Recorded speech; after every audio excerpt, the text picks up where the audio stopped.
Okay, that's 5 minutes in. Good morning, everyone. Again, welcome to this pan-European webinar. Coronavirus, meine Daten, my rights, ma liberté. Bienvenue, participants. Willkommen alle Teilnehmer.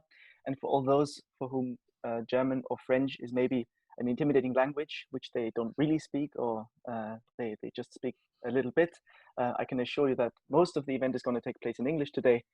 Just the middle part is gonna be bilingual, where you're gonna be split into breakout rooms with one French and one German workshop each.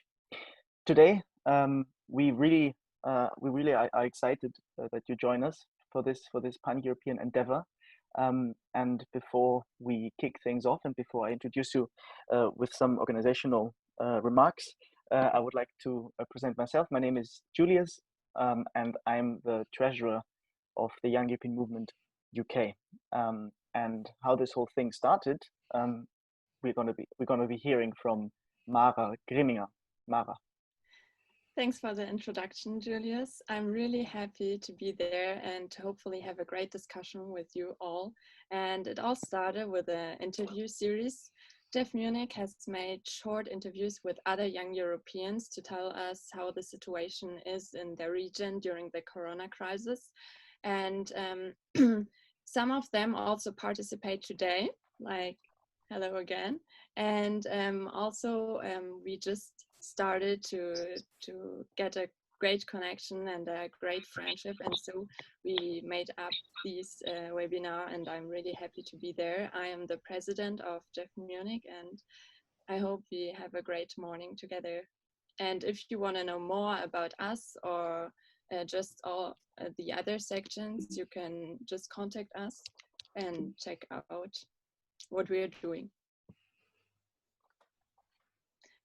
So Cecile, maybe you want to present DEF Swiss? Thank you very much, Mara. Ich werde die Yes auf Deutsch präsentieren. Mein Name ist Cecile Kessler und ich bin die Präsidentin der Young European Swiss. Wir sind die Schweizer Sektion der JEF und wir möchten junge Leute in der Schweiz über die Europäische Union und die Beziehungen der Schweiz zur EU aufklären. Und ja, dazu organisieren wir Studienreisen, Workshops, Veranstaltungen und wir engagieren uns in Kampagnen. Zum Beispiel bekämpfen wir dieses Jahr die sogenannte Kündigungsinitiative der Schweizerischen Volkspartei, die die Kündigung der bilateralen Verträge mit der EU zur Folge hätte. Und ja, das heißt, wir freuen uns sehr, heute den Workshop zu Bürgerrechten und digitale Demokratie zu moderieren. Und ja, wir freuen uns sehr, dass ihr heute alle da seid. Und ja, Julius, ich gebe dir gerne das Wort wieder. Thank you very much, Cecile. I'm going to present quickly the Young European Movement for all those joining us from the UK. As I said, I'm the treasurer of the Young European Movement UK myself. We are the British section, the UK national section of the Young European Federalists, which I'm sure most of you know, and those who don't, JEF Europe is a pan-European youth organization. It's actually the biggest political youth organization of Europe. We are non-partisan, but we are very political. We are very much in favor of Europe, and we think that the only way forward for the EU to really work is to have a European federation, or you can call it the United States of Europe, but we would want a real European Union that is not just the result of having a few member states collaborate together. We would really want to make it some form of European federation. And in order to reach that state, we are organizing a lot of events, campaigns, trainings, and a lot more things, which some of you know, some of you don't. Please check out our channels and join us in in whichever country you are, because we pretty much exist in most European countries, and even we have local sections in most of the biggest cities. So you can check out the website jef.eu. And we will be joined in a moment by our colleague from Bordeaux as well, but he is currently struggling with the technicalities of this whole setup. So we're gonna resume with the next point on the agenda, which is the first workshop, and the first workshop will be on data protection. And I'm pleased to introduce you Thomas Lohninger. Thomas Lohninger is the executive director of the NGO EPICENTER.WORKS. And now those of us joining, those of you joining us from Austria will certainly know EPICENTER.WORKS, because EPICENTER.WORKS has been very prominent recently in the media, and is usually prominent all the time once the discussion is about data protection, because it is an NGO that is tackling many things like data protection, net neutrality, and that is taking care that even though we make use of the innovations and the possibilities that the World Wide Web provides, we still keep our civic rights, and we still keep our privacy, and so on and so forth. And Thomas Lohninger is also a fellow in the United States, but he has so many other commitments that I could mention that I don't want to get into this in too much detail, and I would like to give the floor immediately so that Thomas, you can present yourself. Can you hear me? Yes, perfectly. Wonderful. Okay. Yeah, thank you. Thanks everyone for the invitation and opportunity to speak to you and to be here. I mean, of course, to kick something like this off is quite a challenge, but I'm trying to first explain a little bit from which perspective I'm talking to you. Then I'm trying to outline a little bit the particulars of the current COVID-19 crisis, the parallels that we see in history to the current situation we are in, and how you can approach the situation from a fundamental rights perspective. But first, who is talking here? So I'm an programmer and anthropologist by education. I've been engaged in different civil society contexts for the past 20 years. And I think I first became prominent in the student occupation in Austria, and then soon after moved into the field of digital rights. And this hobby became my job in 2014. And my job is at EPICENTER.WORKS. This is an organization that I'm leading since 6 years. It started off as a very small grassroots organization to fight one particular surveillance bill, data retention, in the European Union. And after a very long battle, we succeeded, not in the parliament, sadly, but at the High Court.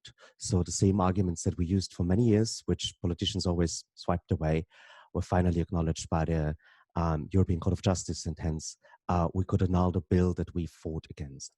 All of our work more or less tackles legislative acts, so we are always trying to influence the real situation of people. So either prevent bad legislation to be adopted, push for legislation, for example, around net neutrality or information freedom, or to really come up with concrete solutions for big problems like the whole COVID-19 situation, which poses a real risk for a fundamental right to privacy. Our organization is similar to YEF, a non-partisan one. So we are completely independent from all political parties, as well as all corporations. This is particularly important in the field of digital rights, because so much of the policy of our day-to-day digital lives is crafted by private entities, by global corporations, whose rules on content moderation define what we are allowed to say, which content we are exposed to, and which other content becomes invisible in our Facebook news stream or our TikTok stream. We find it very important to have an entity like ours that is really only committed to two things. First, the European Charter for Fundamental Rights, and secondly, the hacker ethics. So the old rules from the 80s that inspired the first technologists that came up with the technological foundations of the open internet, and the computer is the universal machine, because there is also some form of ideology, liberal ideology, within those technical standards. And so we are trying to push for technology that's empowering to people, that really fosters our fundamental rights and doesn't restrict it. And that is a lot of work these days. When I entered into that field, it was long before Edward Snowden or Julian Assange became known.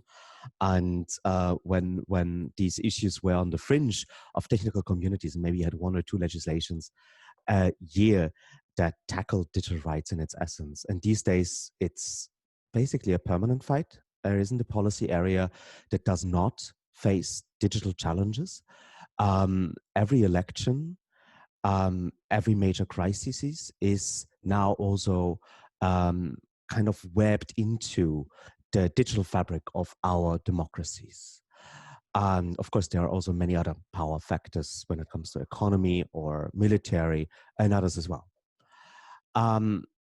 So first, I want to talk a little bit about the policy challenges of the situation we are in right now.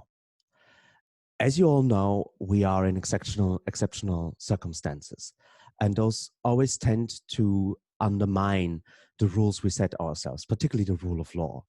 And those exceptional circumstances also have a tendency to become the new norm.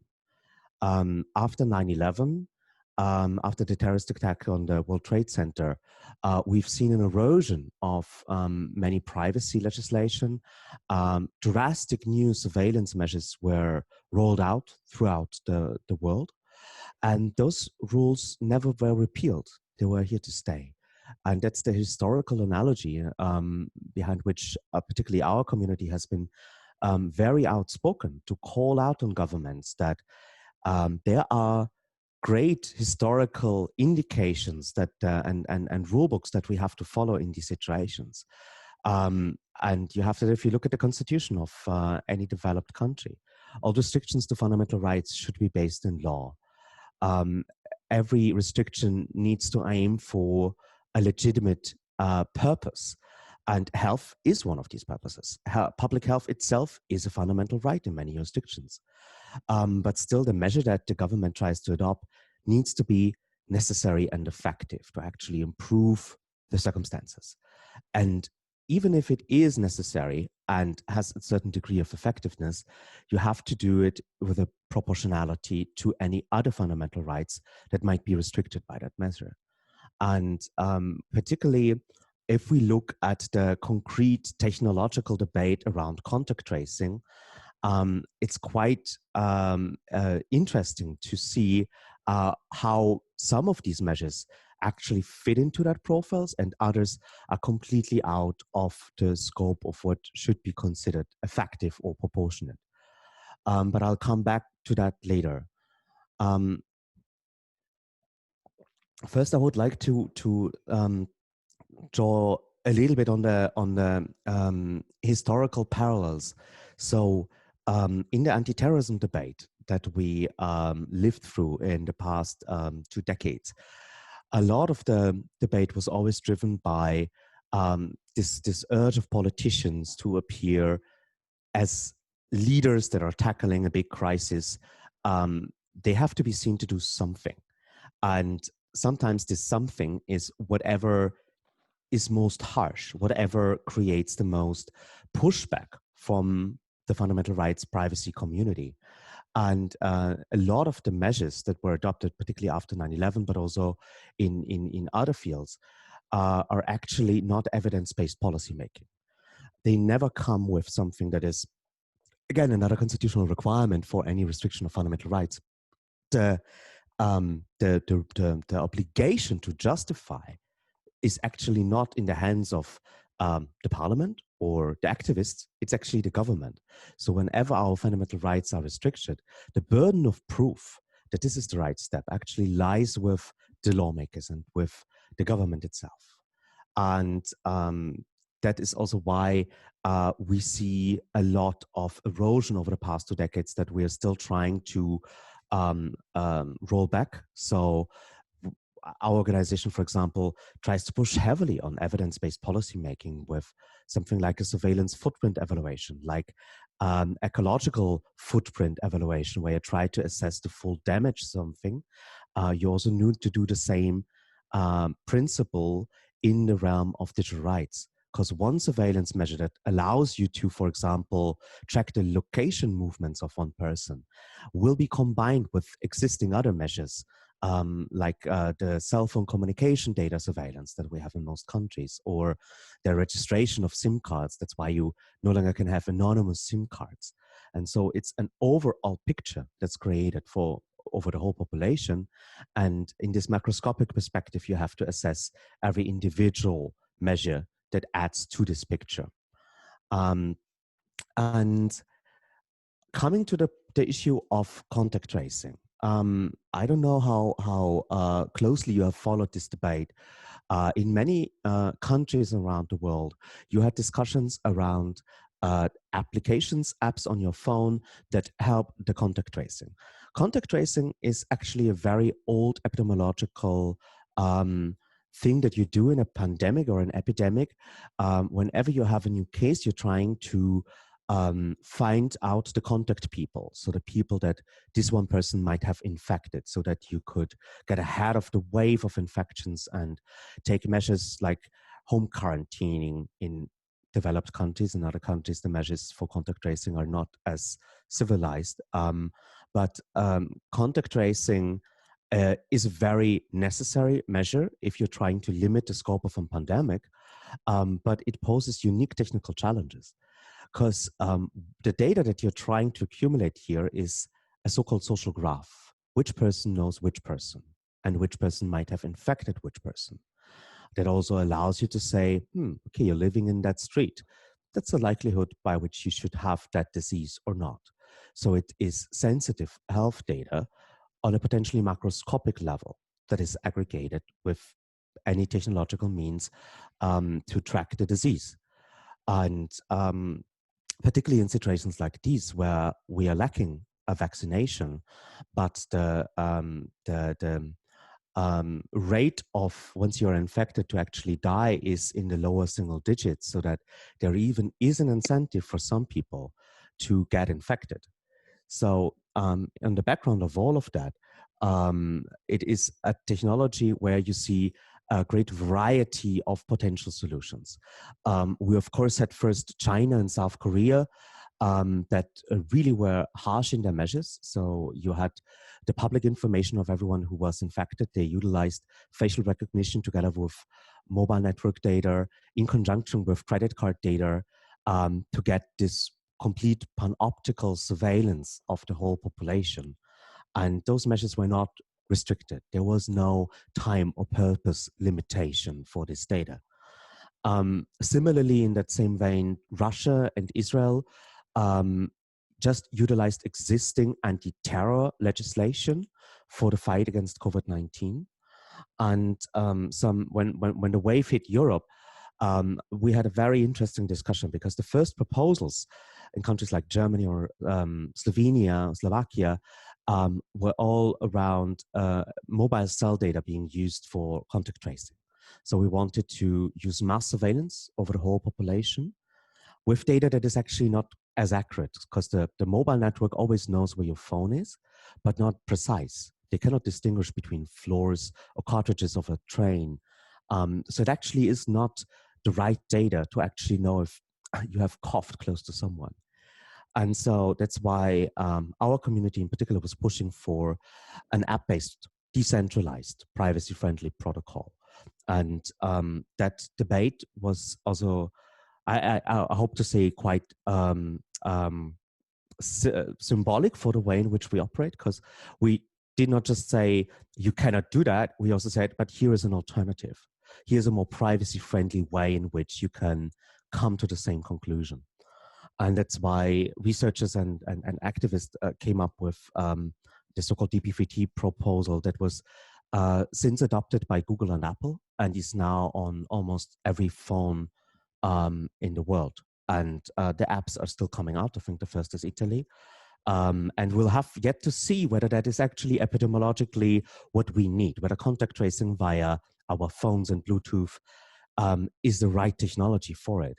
But it definitely has a better chance of working and also gaining the trust of the population, the measures overall, than a surveillance-based model. I'm mindful of time. I think I have something like 5 minutes left before we come to the Q&A. Since we started a bit early because of the technical issue with a French colleague, you have 5 more minutes, so you even have 10 more minutes if you like. That is great. Thank you. I'll make good use of it. So not to get bogged down in technical details. I'm a nerd. I started programming when I was 13, so I'm always love to talk about technology, but this is not the main issue here. So what I'm trying to say is that there the digital rights era is kind of unique from other areas because contrary to other political fields or policy fields, to be more precise, this is quite novel. Most politicians don't understand the internet. There is very little ideological structure in which you have to operate. You can sometimes find allies throughout the political spectrum, particularly in the European Parliament. And that's why we actually have a lot of room to maneuver. And then secondly, a lot of the rules that we are crafting are completely novel. Before the GDPR, the previous privacy law was from 1995. The net neutrality legislation that I helped adopt in 2015 was the first of its kind on a European level. The new platform regulation rules for big tech companies that we are crafting in the next 5 years in Europe are completely novel, and nothing like this has been ever done before. So what I'm trying to say is the rules of our digital age are crafted in our generation. The ink will be dry in 30 years. We'll have the laws, we'll have the code, we'll have the systems, and they're very hard to change. So we'll know by then what privacy means, what freedom of expression means in a networked, globalized world, and we'll know the limits to all of these rights and where they help and fail us in practice. So the only real open question structurally is whether those rules will be made democratically or by the most powerful actors in the field. And that's why I see a lot of a big role for civil society, for independent thinkers, experts, people that care about these issues and want to have an impact. That's why I'm engaged in the job that I have and very happy with it.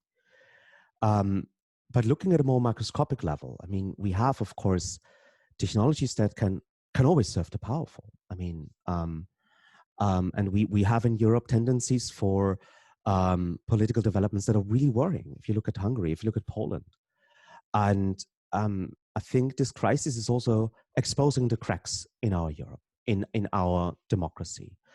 Like every big crisis, it is really now the question of which values do we hold on to and which might be gone forever.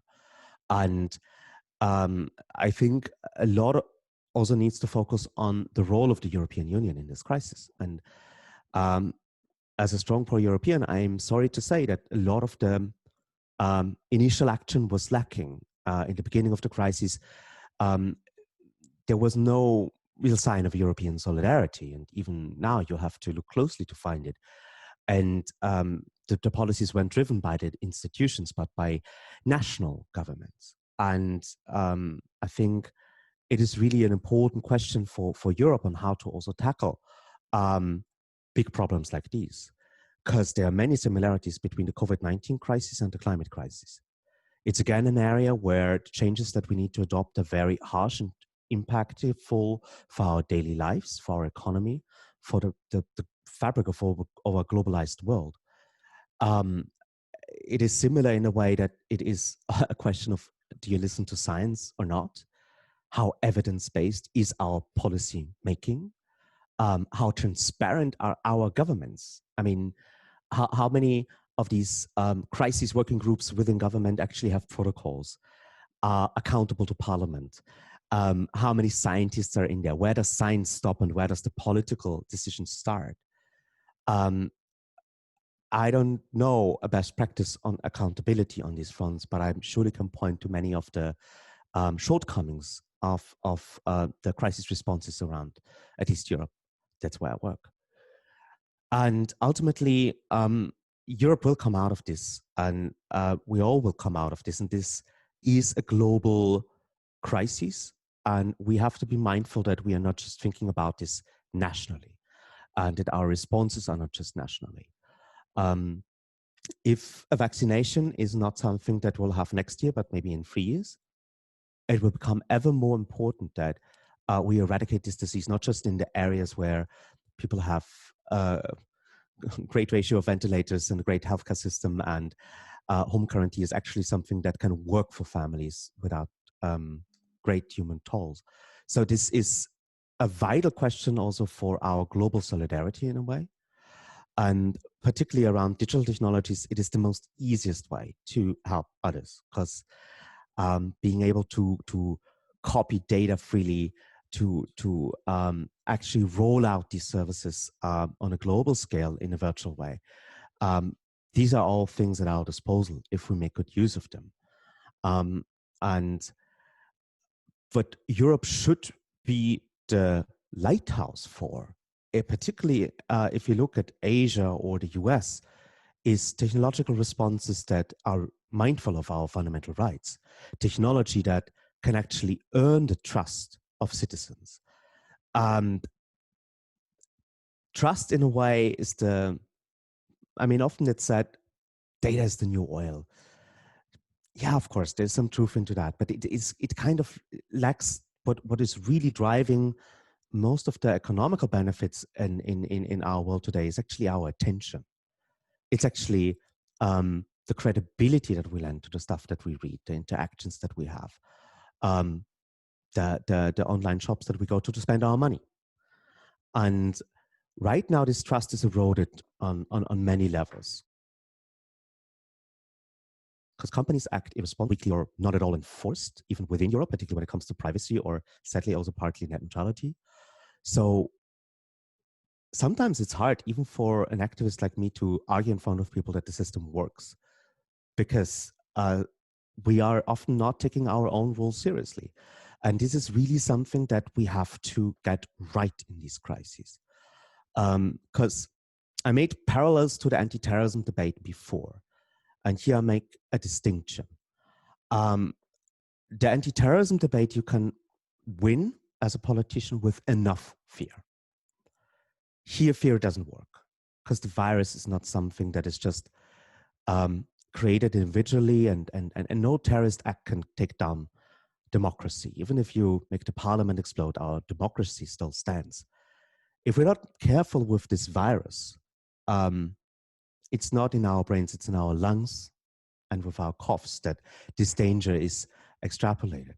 So in a way, the situation is like a prisoner dilemma. We can only get out of this if we collaborate. And this is a unique political challenge, because our politicians now need to realize it's not everyone fighting for themselves. It's about solidarity. All the measures that actually work against the virus are not so much about protecting yourselves than protecting others. Masks, the app, washing your hands, holding social distancing. And I hope, in a way, maybe that is the last optimistic hope to end on, that we take something away from that. First, that this virus makes us all equal. And secondly, that we can only get out of this situation lastingly and sustainably if we learn a new type of solidarity and collaboration. And we need to learn this not just on a national level, but as greater mankind. And we can always, of course, start with Europe. Thank you very much. That was especially a very nice appeal towards the end. So I warmly encourage you to become a member of GEF, because this is pretty much something that we could say in our campaigns as well, especially the last part. And now I'd like to turn towards the audience again. If there is questions that you want to ask, I promised in the promotion and in the preparation of this webinar that we would want to make this as interactive as possible, given the internet that's between us. So if you have questions, you can do two things. Either you pop them into the chat, and I'm going to try to include them in our conversation, or you could raise your hand and we would take you in live, which would obviously give you the possibility to expand a bit more than via like a small chat message. And while you are processing what you just learned and heard about, and potentially thinking of questions, I'd like to start with one question, because it is so current and it is very integral to our event as well. And obviously there were comments about this. First of all, we used a Google form for the registration. And secondly, we are using Zoom as a platform for our event. So in all this pool of myths and also lies that exist about data protection and privacy, what exactly is true? is Zoom a GDPR compliant model if the server is hosted in Europe, which Zoom, I understand, changed throughout the Corona weeks? And what are better alternatives, and why are they better in terms of video conferencing, so that we can take something, on board for the next event? And secondly, also for Google, very often, and every one of us knows this, very often the easiest and most intuitive tool is the one that collects the most data. So speaking about specifically Google and Zoom now, but if you want, you can also expand on other things and other tools that we use at the moment that are actually really critical in your belief, or on the other hand, that are maybe not critical, but they are said to be very bad. We can maybe learn about the data privacy and data protection aspects of these. Yeah, happy to answer the question. So basically, you have to distinguish the technical and the legal level. On the technical level, of course, you have services that work great because they have a lot of resources. Particularly Zoom is a US-Chinese company that has a lot of investment behind it, and the server capabilities to make its system actually a little bit smoother than competitors. But there are alternatives, and in the realm of video conferencing, they, of course, within the crisis have improved their services. Jitsi is the most free alternative that you can use. Big Blue Button is similarly to Jitsi, but a little bit more stable. BlueJeans is an alternative to Zoom that is, again, an American company, recently was bought by Verizon, but it is still, at least you have only the US and not also the Chinese on the server that you hold your business meeting on. Ultimately, what we are lacking in video conferencing is end-to-end encryption. The thing that Edward Snowden brought us to every messenger, if you have WhatsApp or Signal or Wire phone conversation or chat that is encrypted between our two devices, between all devices of the parties involved. That's an essential feature that we are lacking so far to video conferencing, and I hope we'll see that in the future soon. There is always technological movement here, and when we as users demand more privacy, there will become more alternatives. And on the question whether it is legal to use Zoom or not, Zoom will fall under the so-called Privacy Shield. That's the successor of the Safe Harbor Agreement. That's an agreement between the European Union and the US. My colleague Max Schrems here from Austria was successful in killing that predecessor, the Privacy Shield, the Safe Harbor, and he is right now, I think the proceedings are in July in front of the European High Court, killing the successor. And why is he doing that? Because it is actually a false claim of the European Commission to say that entities operating out or within the United States are respectful of European privacy standards, because the laws in the US are such that the surveillance of the NSA and other government entities is just incompatible of European privacy. To sum it up, legally you can do it, of course, but if you go to the court and if you look closely, you really shouldn't. And wherever possible, avoid American technology companies, which brings us to Google.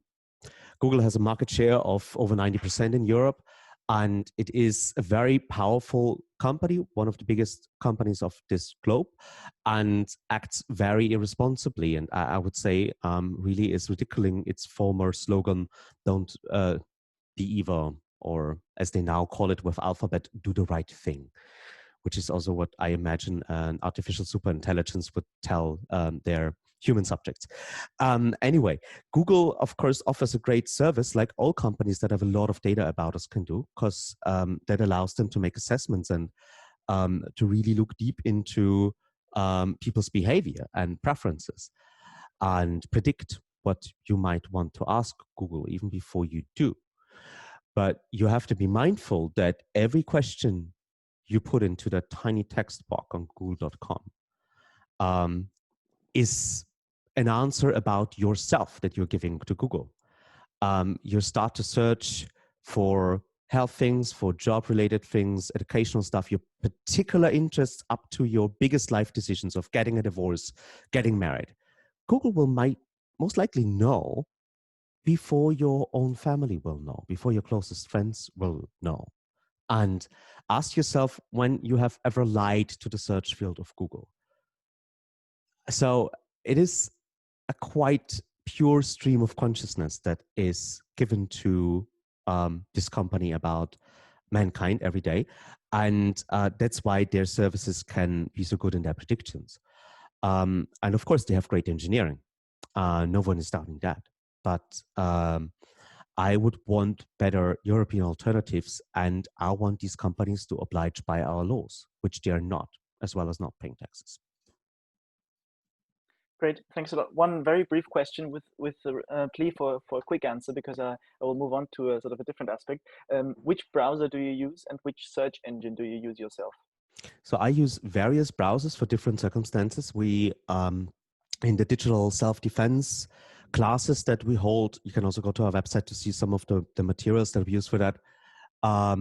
We speak about something like compartmentalization. So you have one web browser for your day-to-day routine that could be a Firefox browser with a few plugins that is particularly tweaked to be privacy friendly, to forget the cookies, to block certain types of advertisements, block certain types of strips so that you can have as much privacy as possible. One of the things is also to wall off Facebook's like button or Google Analytics so that they can track you on every step you take. So you have that day-to-day browser that's like the normal clothes that you wear when you go outside. And then you would have, with this browser, also the particular email address, like the email address that you use for like the YEF website, for example. Yeah. And then you would have a separate browser that you use only for online banking, or for the very high-risk communication, for commerce, for stuff where you really want to make sure that your data is protected, where maybe you have a greater risk for your security than your privacy. We have data protection and IT security. And so Chromium, the free derivative of Google Chrome, would be a good choice for that, because you can say a lot about Google, but they have great engineering, and from an IT security perspective, they're actually a little bit further ahead of the curve. And Chromium allows you to have that without also having Google on your device. And then lastly, always Tor. Every device of anyone who has any serious thing to say or wants to know stuff neutrally, or sometimes even looks at critical information, they should always have the Tor browser on their device. Tor is standing for the Onion Router. It's an entry point into an anonymized and uncensored form of the internet, sometimes also called the dark web. We call it the Freedom Net. And Tor is really a very powerful tool that is used from journalists to human rights activists to spy agencies and criminals. Like the internet itself, it's used by everyone these days. And your other questions was about search engines. So I would always recommend not using Google wherever possible. And good alternatives are, for example, Startpage or DuckDuckGo. Those are both basically condoms for Google. So you go to Startpage, they take your query, go to Google, get the response to you, and bring it back to you. But Google never knows who you are. So that is just helping that they are not putting you in a filter bubble, that you get neutral results, and that you're not adding to a profile about yourself with your search terms. Great, thanks a lot. And now I'd like to turn towards a question that was raised in the audience that's in mind that I would want to ask. I can see my picture is lagging. Can you hear me properly? Yep. Okay. So the question is basically this trade-off between security or like someone's personal health and our freedom. And Guillaume Kaiser is asking, what makes it complicated is that it's not only about one's own security, because you might not be part of the risk group, so it might not be about your own health, but that of others. And he's asking if you think that there is a moral duty to install tracing software on our smartphones, just as there might be the moral duty to, for example, keep the distance and to stop the spread of the virus, and how this trade-off can be considered between my own personal freedom and not the security of myself, but the security of others. It's a good question, and I would say yes. So because what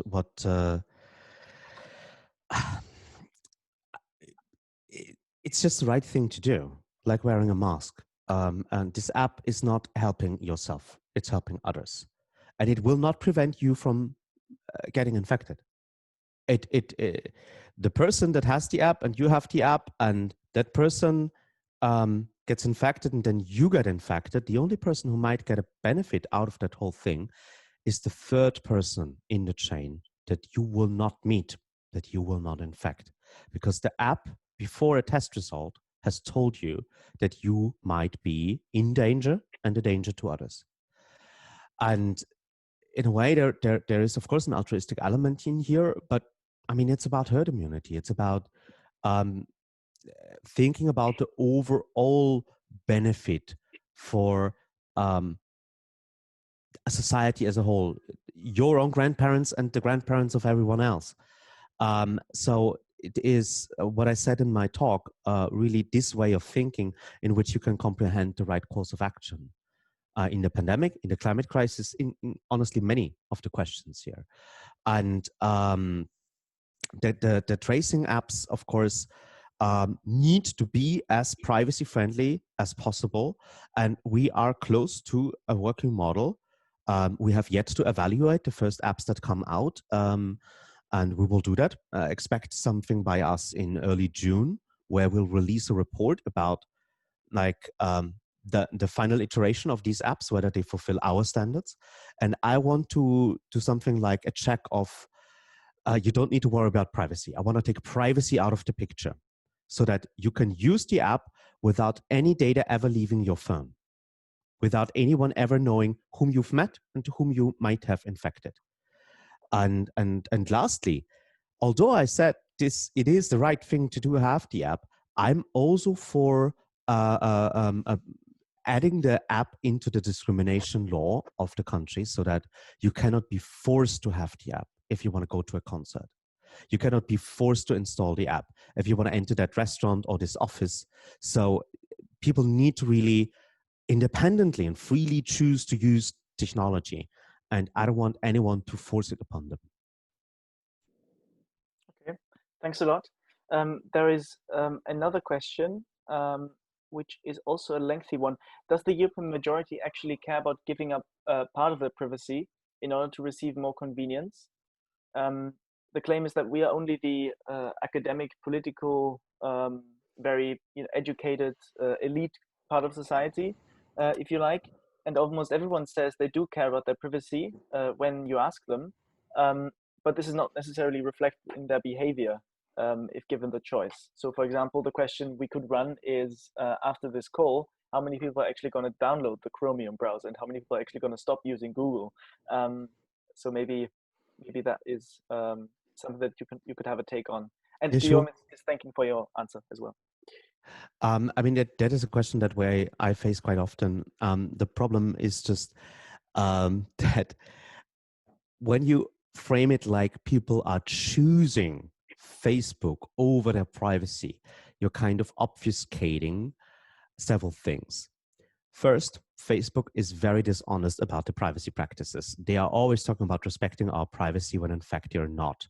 They have been found to violate US laws, European laws, the laws of almost every jurisdiction where they operate out of.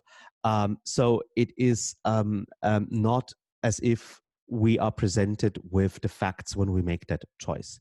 Secondly, I would say that they are actively trying to prevent us from seeing the truth. I mean, when you share stuff on Facebook, they talk about friends. They talk about people that you're close to. They are acting as if you are in a friend group talking about yourself and your life, whereas you're in fact telling a global company something about you. And even if you want to opt out of Google or Facebook, there are very few alternatives. I mean, that question about search engines is one that I get asked very often because most people don't know what the alternative is. And when it comes to Facebook, we actually don't have a good alternative because of the network effect. The Digital Service Act might change that, by the way.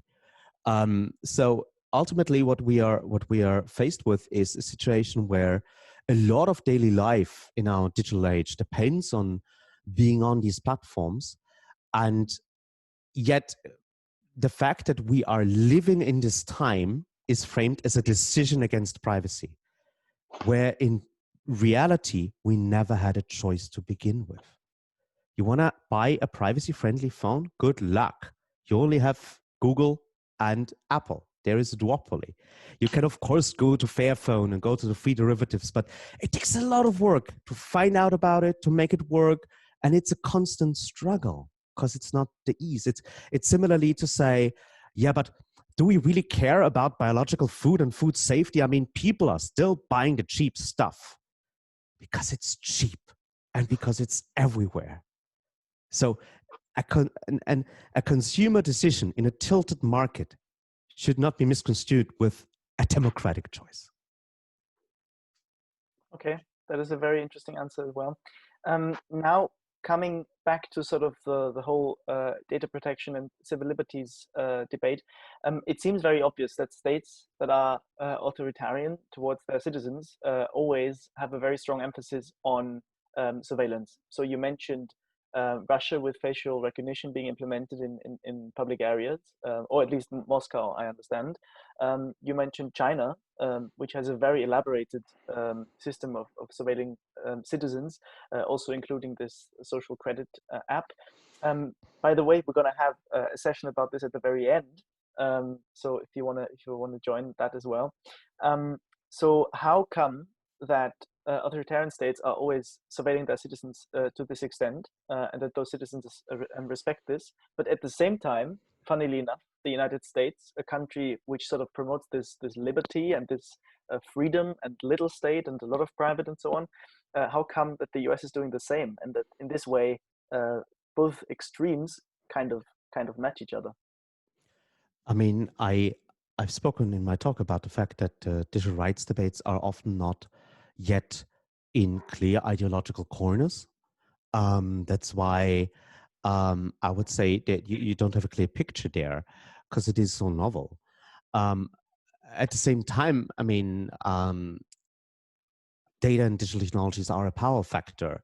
If you can shut down some countries' power plants, you have a very strong impact. And even if they just suspect you have that capability, that will have a direct impact in the power analysis of that actor. I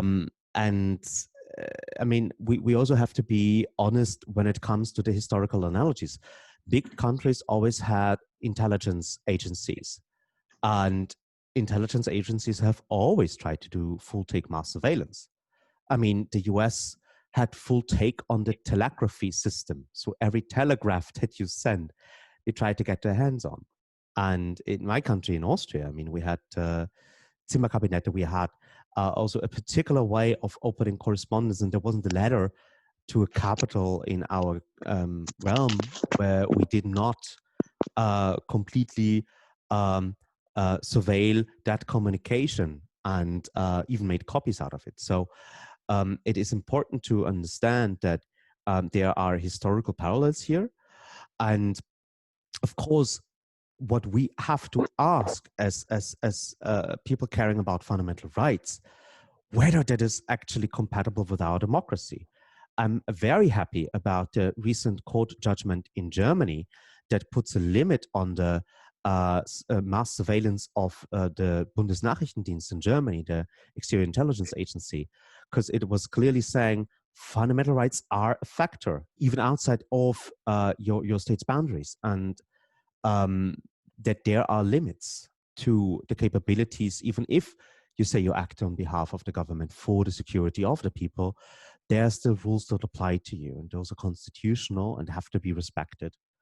And I would really not look at East-West, communist or capitalist societies, or former communist, former capitalist. It is really about the strength of the legal system. It's about the culture of fundamental rights, and it's about the activity of independent civil society actors. Those are the determining factors in my mind. Thanks a lot.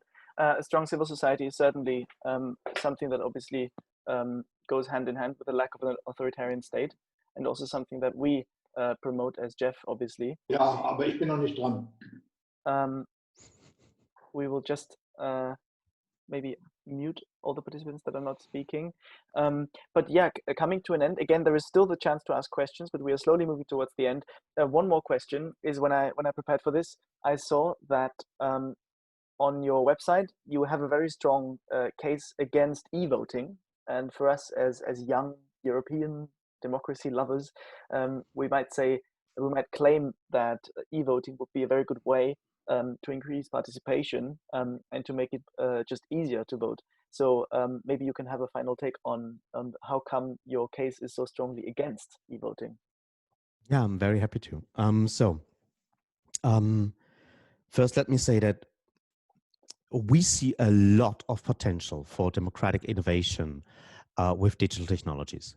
So it is incredibly old-fashioned the way in which our parliaments, our governments let us as citizens interact with the system. A lot of the procedures of adopting a law, spending our tax money is completely intransparent. And technology would allow us a great deal of transparency and also accountability for the actors involved, and ultimately also deciding on how that money is spent.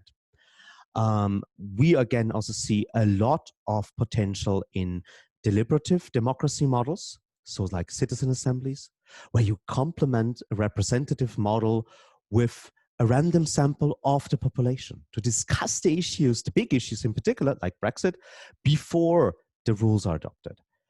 So that there is a greater understanding on both sides of the aisle and within and outside Parliament of what's actually going on. There are numerous examples that I could go into where I see room for improvement. But elections, democratic elections, are none of these potential benefits. Why?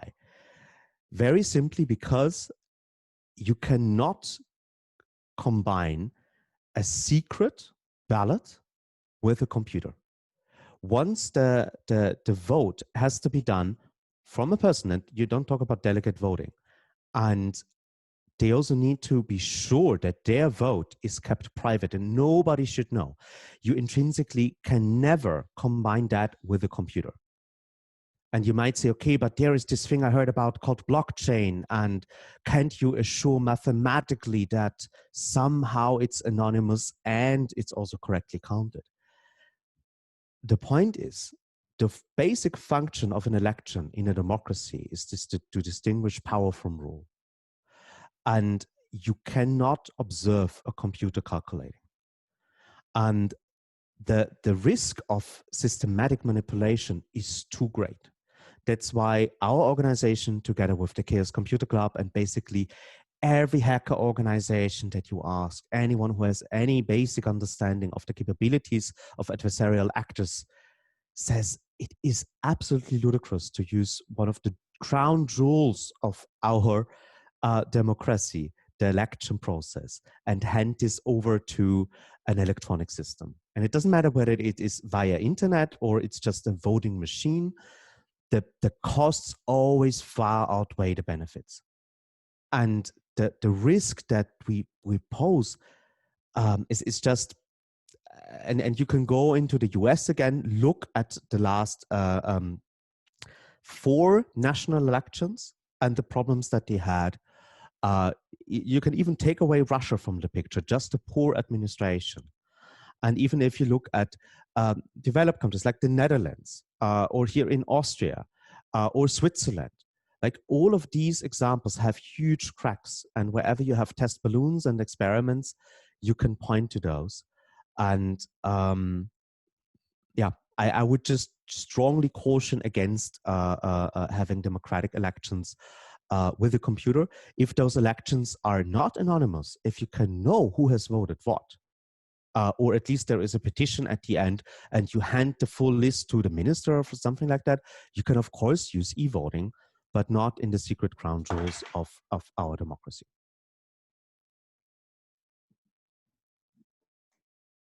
You're muted. Sorry, yes. Thanks a lot for this response. Again, if there is a different question from the audience, you are welcome to speak up now.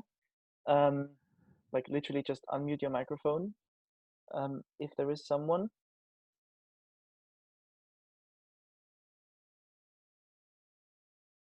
Okay, that doesn't seem to be the case. That sounds good. And I'm sorry, I know that Guillaume asked a follow-up question to this, but since we have been very good with timekeeping, I would like to somehow keep it within the frame. So I'm going to come to my final question now, which is basically your vision and your wish. So if you could change, I don't know, one thing, two things, three things, three key issues where you think that this would greatly push us forward with data protection and our digital rights, perhaps also with regards to the current situation and the corona crisis, where, for example, more people started to use video conferencing, and where more people are maybe going to continue to do home officing instead of physical officing and so on. So yeah, just maybe three key things that you would want to put forward to policymakers. Okay, a very big question right at the end, so I have to be spontaneous. So like, I mean, I wouldn't put it like, this is my wish to the policymakers. Like if I would be magically in charge, then the first thing I would always do is to take power away from council and to have a more democratic second body in the European institutions, because that's really a horrible thing in Europe. So secondly, I think we have to really change the way in which we implement the things that we already have. So that I mean, two things with this. One, the enforcement part, the entities that are in charge of ensuring our privacy and our net neutrality, and soon also our freedom of speech on big platforms like Facebook, are really doing a horrible job. And regulatory capture is a huge systemic problem in Europe. And honestly, it's very frustrating after more than a decade of working to get legislation that protects our fundamental rights. And then you win in the democratic process. And then you see your rights trampled because the regulators tasked with enforcing the law are just comfortably sitting on their hands and not doing anything. So that is a huge problem that we have to talk more about, particularly in Ireland and around Ireland. And lastly, ensuring that what we've learned in this crisis is not forgotten. My organization has seen a huge boost in the amplification of our message in this crisis. And that's not because we've changed what we said. We said the same thing about the value of privacy and fundamental rights for the 10 years since we exist. And what has changed is that people now are locked up at home, needing the computer for everything, for their job, for their education, for their democratic participation, or even for calling a friend. They suddenly realize how important it is to have technology that they can trust. And if we can remember this one thing, we might have a chance for the others. Thanks a lot. That was brilliant. Thanks a lot, and a virtual round of applause from everybody. And yeah, you're most welcome to stay with us. Okay, there was applause coming, virtual ones even. You're welcome to stay with us. And we would also send with a final email, a concluding email, we would also send a link, because I understand that at the moment you're running a fundraising campaign. Because you are in financial difficulty because of the situation. So everyone who wants to support your work is also cordially welcome to do so.